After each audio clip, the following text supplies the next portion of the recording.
News every 15 minutes, weather every 10, and sports twice an hour. Newstalk KGVO, AM 1290 and 101.5 FM. You're listening to Montana Morning with Peter Christian. A tragedy in Bozeman. Good morning, everyone. This is Montana Morning. It's Monday, March 14th, 2016.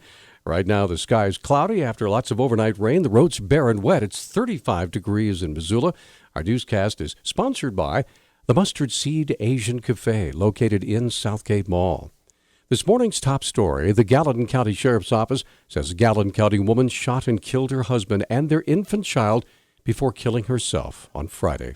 Authorities Saturday identified the victims as Jennifer and Joseph Kanar and their son Daniel. Both of the parents were game wardens with Montana Fish, Wildlife, and Parks.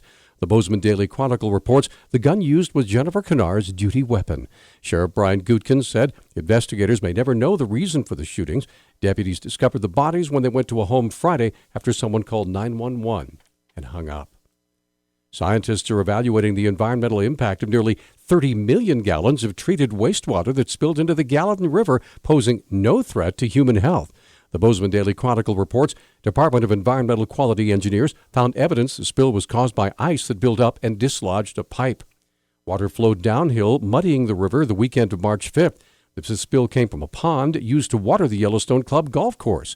DEQ has to approve the club's plan to use cement to prevent future leaks before work can start. Montana Fish, Wildlife, and Parks biologists and the DEQ are testing water samples for E. coli, phosphorus, and nitrogen. A biologist said the main concern is that too much sediment may restrict fish breathing. A small group of about 50 people gathered in front of the county courthouse Saturday afternoon to hear Gina Satterfield, among others, from Helena, declare that America's constitutional republic is, quote, under attack by our own government, siding with the United Nations to infiltrate the U.S. with refugees, end quote. 100% totalitarian theocracy. The object of jihad is the destruction of faith. Satterfield continued with her warnings against the Islamic faith. What you need to understand is Islam's belief and desire is to conquer the world. They have one goal, to return of an Islamic caliphate, one God, one religion, and one government. I wouldn't call that freedom, would you?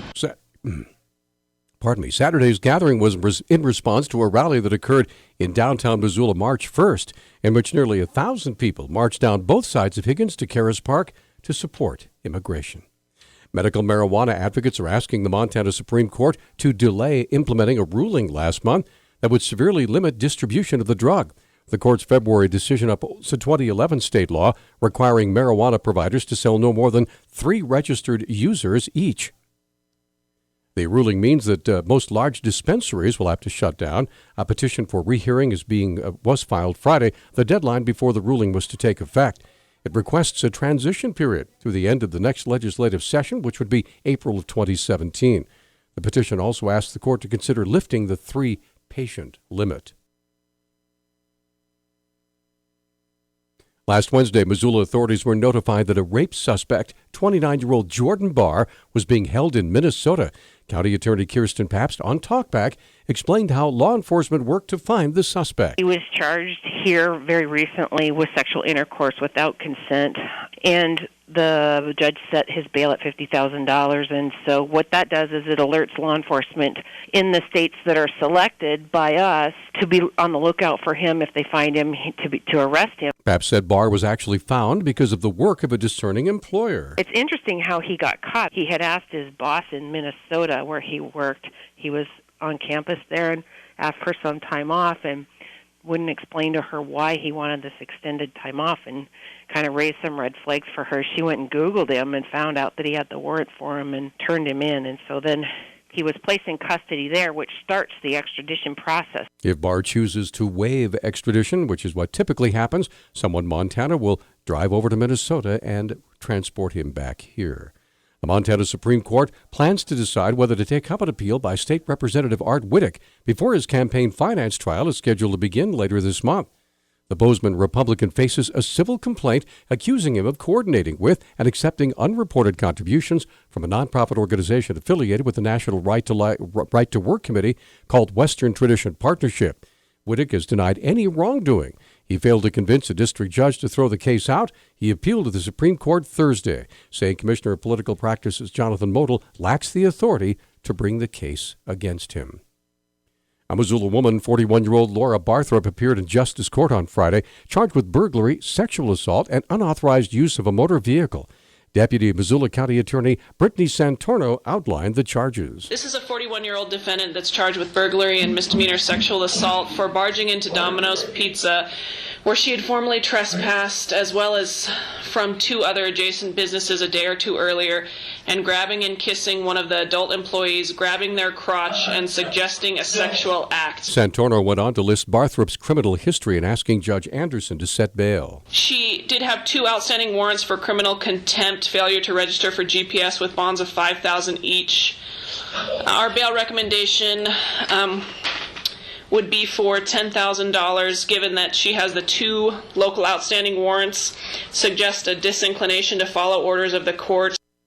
Anderson set bail at $20,000 and ordered Barthrop to appear again on March 25th. Opportunity Resources, based in Missoula, recently received a $152,000 grant from the Lewis L. Borick Foundation to expand the Opportunity Ranch in Frenchtown. CEO of the Opportunity Resources, Jesse Dunn, hopes to create a space for individuals of all abilities to enjoy. We're excited this year to be building the Education Nature Trail, accessible trail, and also the Animal Interaction Barn. So those are kind of the first 2 phases of a 5-year project to really turn this into a wonderful community resource. The Accessible Education Nature Trail and the Animal Interaction Barn should be finished by late summer. News Talk time is 6:39. News Talk, KGVO. Missoula's official weather station. A wintry mix of rain and snow showers expected today, with our temperatures eventually warming into the mid-40s by the afternoon. Winds will be quite breezy with wind gusts as high as 25 miles per hour. Tonight, rain changes back to snow. I'm meteorologist Brooke Foster for KECI 13.